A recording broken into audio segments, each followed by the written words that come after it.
from that region of the world went out the languages of the world. What's interesting about that is linguistic and archaeological science and forensics in this area have done what? They have not only traced all languages back to one tongue in the area of Iraq today, but also biologically, and this has been going on for quite a few years now, they trace through DNA, through hematology and archaeological forensics and hematology, they have now traced back our original bloodline to a woman who lived somewhere in the area of the cradle, or what is known today as the cradle of civilization. Interesting. Who might that woman be?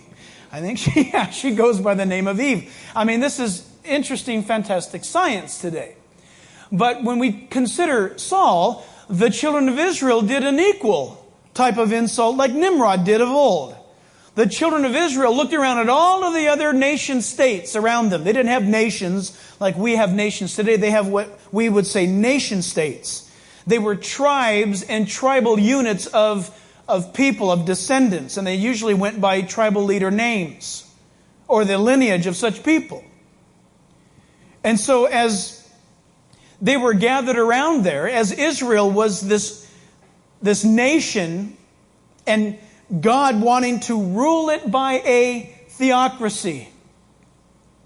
God wanted to speak to His people and lead them, and they were to be unique above all people of the earth.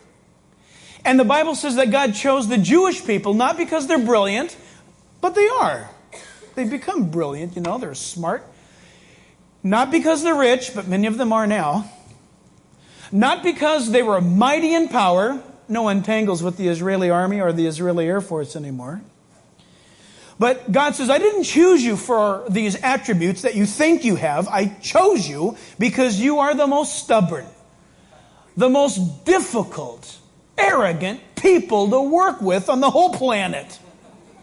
And so God said, I chose you. That's encouraging for us, isn't it? That if God can work with the Jewish people, He can work with us. And they are His chosen people, but not for any natural powers that they possess. But God says, quite frankly, because you're so stubborn, I've chosen you to show my glory in. But what that nation did was, they said, wait a minute, we want a king like all the other nations of the world. We don't want an invisible God.